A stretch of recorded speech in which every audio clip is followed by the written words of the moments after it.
and today we continue. This week we take a look at the season in the open motorcycle category, the Pro Quads, production vehicles and those spectacular super trucks.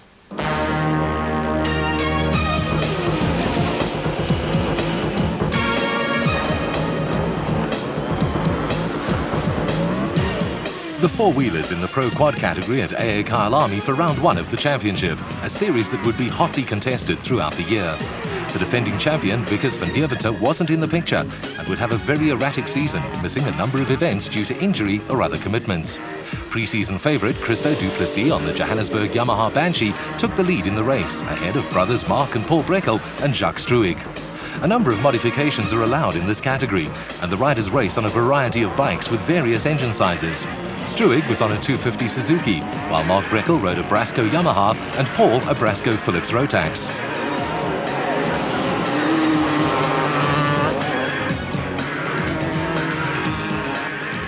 Van der Merwe stamped his authority on the race and established himself as the early favourite for the title, while Struwig and the Breckel brothers showed promise of things to come. Van der Merwe took a relatively easy victory, with Struwig ahead of Paul Breckel and defending champion Wikus van Deventer. Van der Merwe would become the man to beat.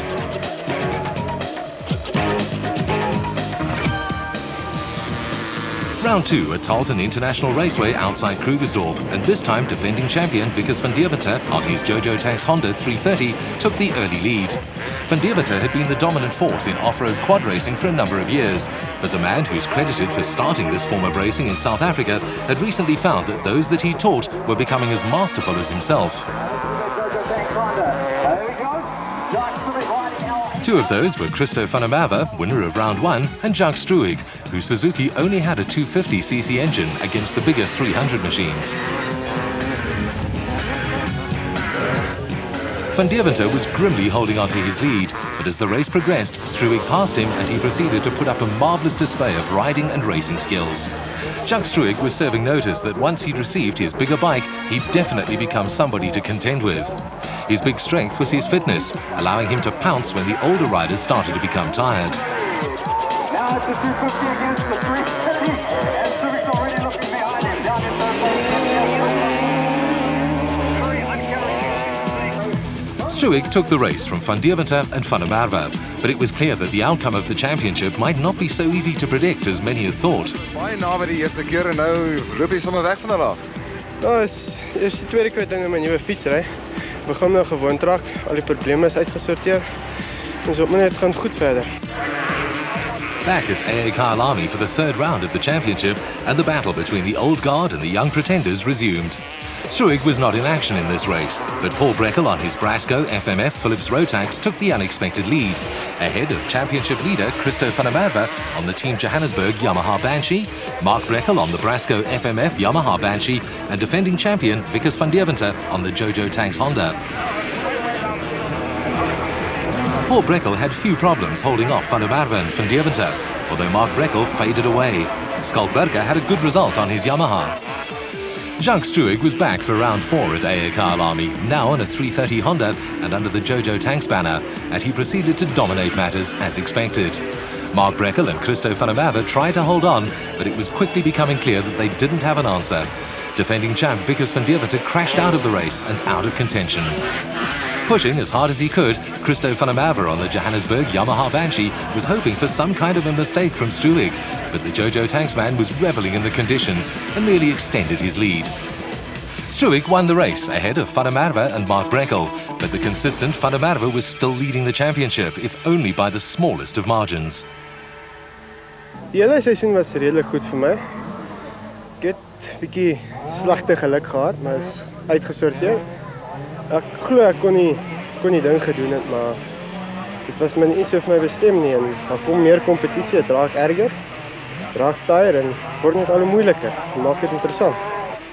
Struwig's strong results in the Pro Quad category and Total Super Series 97 continued at round 5 at Talton, where another emphatic victory ensured that he stayed in the hunt for the title. Another youngster, Brendan Martin, on a Yamaha, was starting to show promise by finishing second, ahead of Christo van der Merwe, the two Breckel brothers and David Parkinson.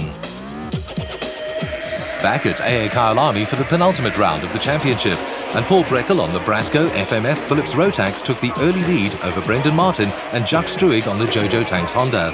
Christo van der Merwe had a bad start on his Johannesburg Yamaha Banshee and was battling to get through the traffic. Martin is a bright prospect for the future and an indication of how quickly new talent is identified and nurtured in this form of racing.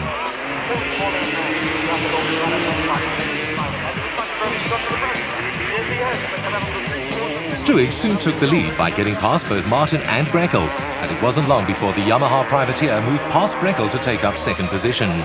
Struig's trademark triangular flag could almost be seen to be waving in victory, rubbing salt into the wounds of the opposition's bruised egos.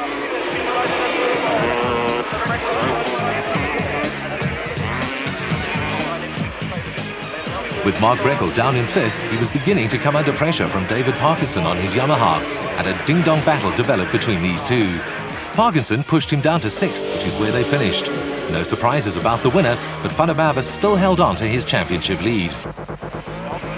The final round of the championship at AA Kyalami and a strong showing by Christo van der Merwe would ensure the Johannesburg Yamaha rider of the title. Once again, he had to overcome a bad start, but so did Jacques Struig, who needed Van der Merwe not to score for him to take the title. But that was not to be. Op hierdie stadium baie gelukkig. Ek het nie gedink ons gaan daar uitkom nie. Jy weet, hierdie tipe ryery is nie eintlik vir my nie. Ek sê ou daar vir die veld. Dit is iets wat ons moes doen. Dit is goeie advertensie. En ek moet sê Johannesburg Yamaha het hulle uitstekend van hulle taak gekwyt om my fiets elke keer vinniger te maak, om goed voor te berei. Ons het nie eintlik een keer gesukkel nie. Jy weet, dit was maar klein dingetjies wat fout gegaan het, wat buite ons beheer was. So ek dink ons is almal baie bly om dit te vat uit, ja. A good first victory for Brendan Martin, but a well-deserved championship for Christo van der Merwe on his Johannesburg Yamaha Banshee. The strong showing by the youngster throughout the season heralds great things for 1998.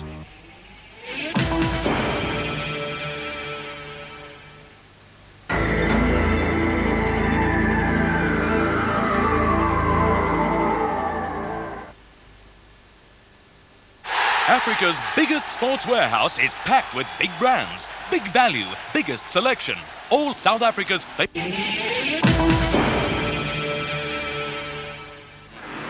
The open motorcycle category now, and at round one of the championship at AA Kyalami, there was a strong indication of things to come.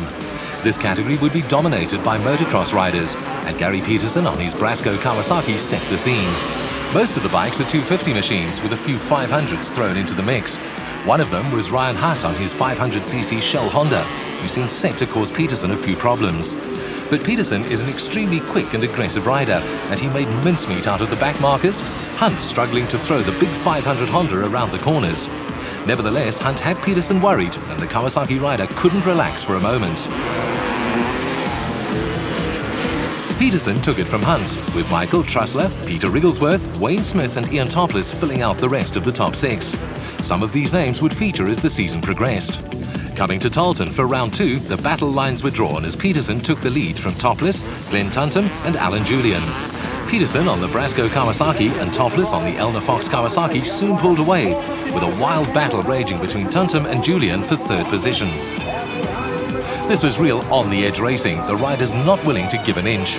This is the kind of stuff that's made Total Super Series such a success, as the action is wild and close to the spectators.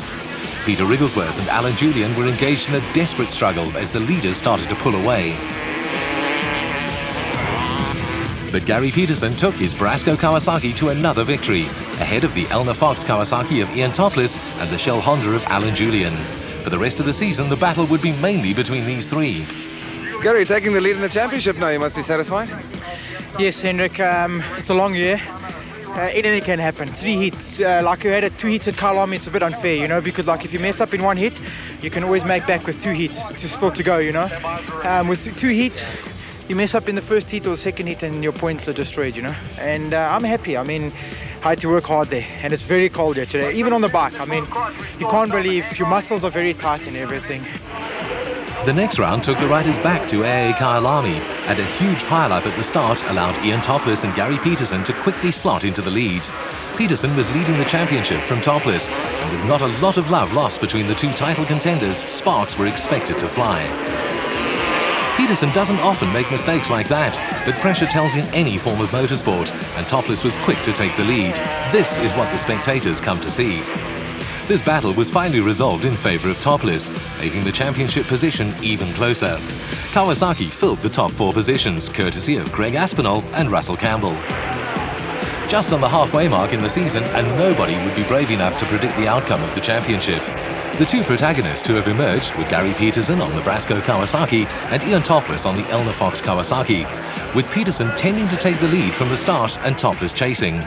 At AA Kyalami, it was no different, as Peterson and Topless scythed through the field, seemingly oblivious of anything else but their own private battle. Peterson only had to maintain a position ahead of Topless to remain on top of the championship standings, but one little mistake could upset that whole strategy.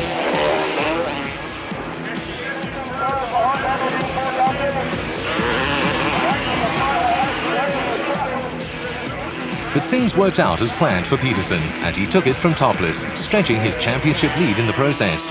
Aspinall once again finished strongly, Gary Lipchek on the first Honda home. With only 3 rounds in the championship remaining, the riders knew at round 5 at Taunton that anything could still happen. Ryan Hunt on the 500cc Shell Honda had the lead over Gary Peterson on his Brasco Kawasaki, but more importantly for the championship, Peterson had no Ian Topless to contend with. Topless recovering from a racing accident at AA Kyalami. Further down the field, the spectators were entertained by a spectacular battle between Gary Lipchek and Alan Julian, both on Hondas. Lipchek's trademark Pink Panther must have been a strong source of inspiration for him. Greg Aspinall and Russell Campbell, both from the Panasonic Russell Campbell stable, also joined in the fun.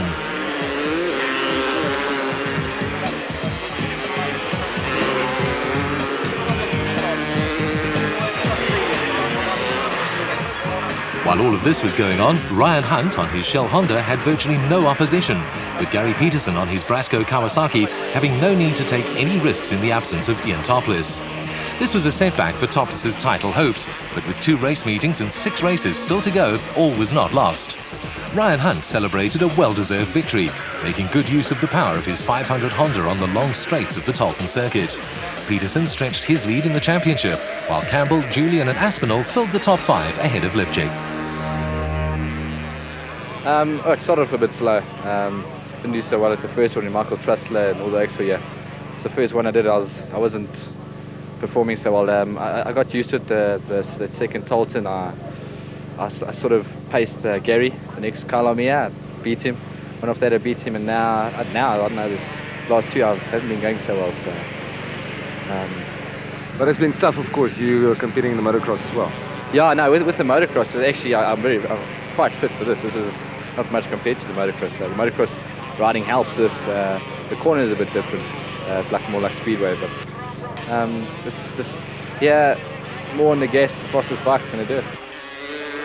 Topless was back for the penultimate round at AA Kyalami and giving it his all, but there wasn't much he could do about the Gary Peterson freight train, who was once again steamrolling all opposition out of the way. Peterson, who by his own admission was getting a bit long in the tooth for all of this, had lost none of his appetite for winning. So he did it again. Topless back on form but unable to close in on Peterson in the championship, Julian was 3rd ahead of Aspinall.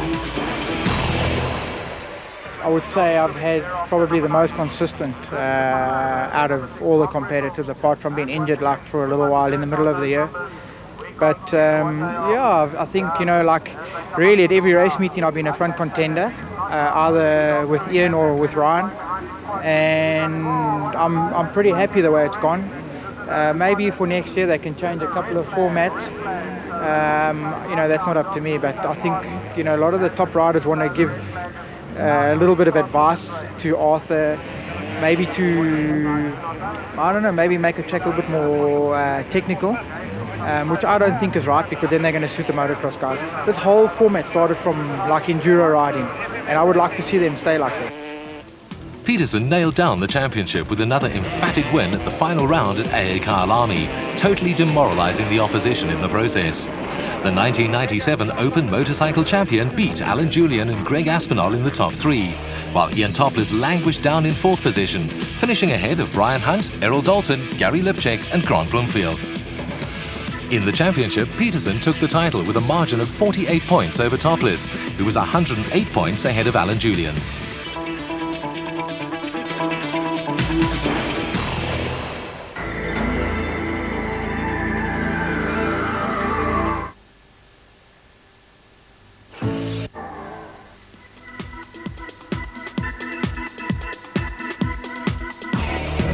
The Super Truck and Production Vehicle category was the one that most spectators went to see in Total Super Series 97, and the spectacular action promised was delivered. During the opening round at AA Kyalami, Cliff Barker in the Pennzoil Land Rover took the early lead, chased by defending champion Kasi Coetzee in last year's Castrol Toyota Hilux, Arthur Harkis in the Creepy Crawly Hugbug, and the two Creepy Crawly Ford Couriers of Paolo Piazzamuso and Klaus Degener. Piazzamuso provided the first action when he took a bit of a shortcut. And then Harkis and Degener disputed the same piece of road, leading to some spectators having to scramble for cover. The race had to be stopped to allow medical attention to a few minor injuries among spectators. Most of the cars could restart, and the battle for second position was resumed between Harkis and Linton Draper in his big V8 Chev. Kasi Coetzee's race was run, but the next bit of excitement was once again provided by Paolo Piazzamuso, who clipped the inside of the bottom corner in his Creepy Crawly Ford Courier and did a gentle flip.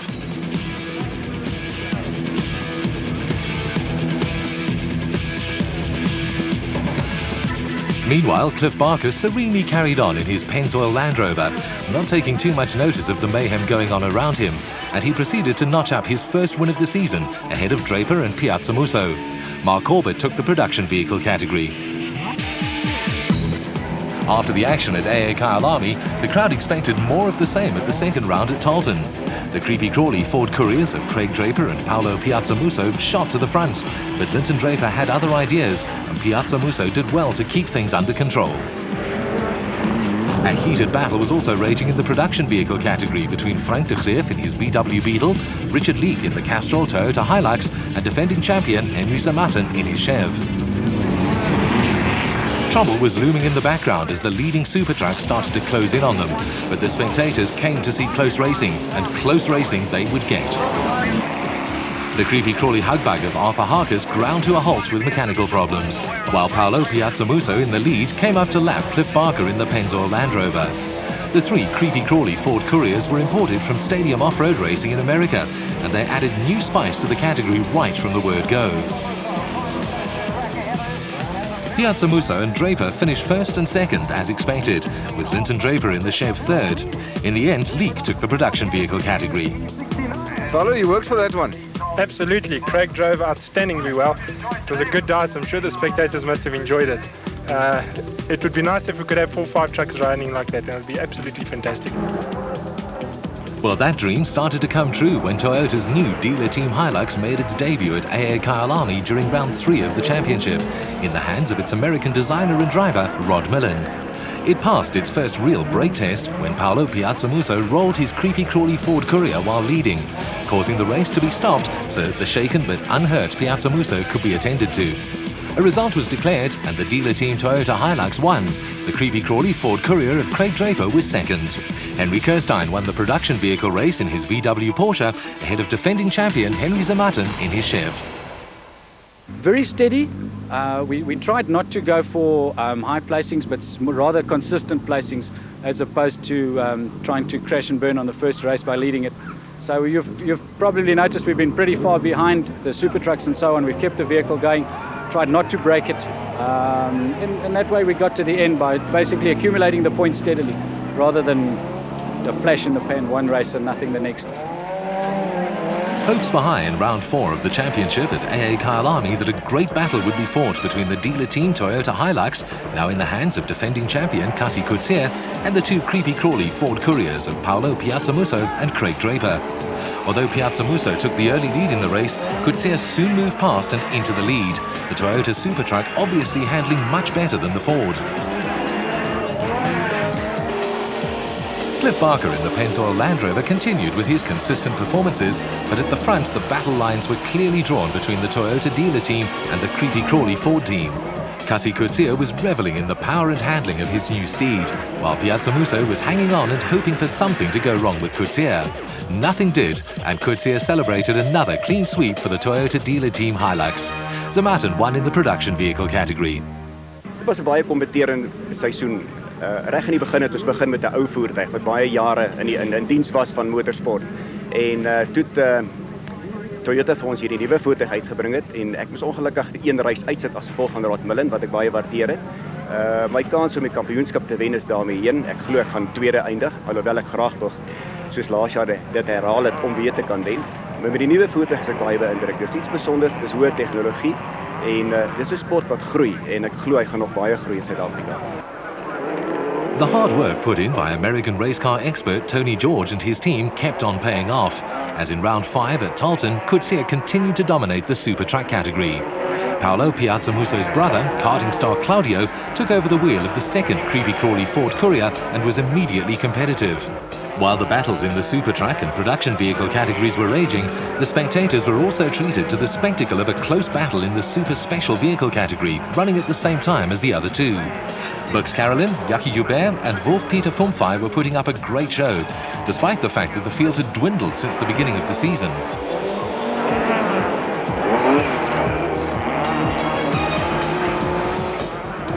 Coetzee was in devastating mood, the dealer team Toyota Hilux pulling away from the competition.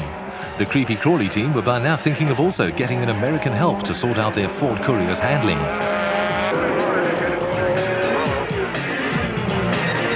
Meanwhile, Bux Carolyn ran into trouble, allowing Wolf-Peter Fumfai and Jackie Joubert to battle it out for the lead.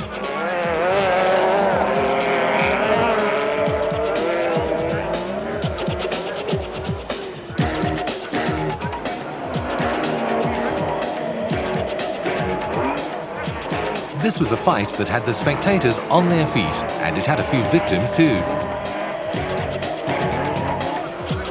Meanwhile, Coetzee wrote another victory for the Toyota dealer team Hilux in the record books, although Paolo Piazzamuso maintained a lead in the championship. Claudio Piazzamuso celebrated a podium finish in his debut race. Richard Leake took the production vehicle category. By the penultimate round at AA Kyalami, the creepy-crawly Ford Courier team had also called in American aid in the person of designer and tuner Nye Frank, and it was immediately clear that the handling of their super trucks had improved. Cassie Coetzee suffered the first mechanical failure in the Hilux, while Claudio Piazzamuso and Linton Draper engaged in a race-long battle for second position behind Paolo Piazzamuso.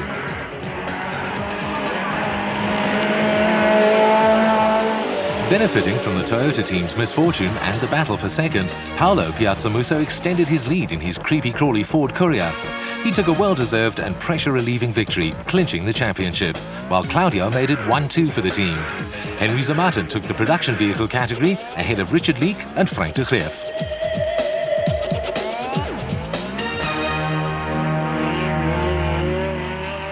I'm glad for the Ford creepy-crawly Courier team that we won the championship. It's never easy to win a championship, but we're very delighted about it. Now, if you look at the season that's just passed, how do you see it? Well, I thought it was a good season. We anticipated and I predicted that when Cassie and his Toyota would come out with a new truck, that would have our work cut out for us. I would like to see more cars in for next year. There is currently 2 or 3 cars that I have for sale, new cars, same sort of specs, maybe a little bit different to our current trucks. We'd like to see people come in. We want a dogfight out there. So if we can get the guys to come in next year, I think it would be great.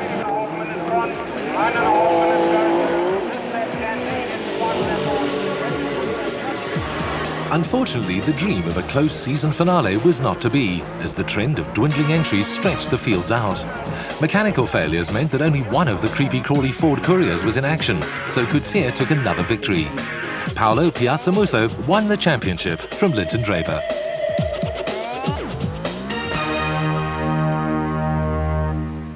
Well, that's the end of our motorsport coverage here on RPM for 1997.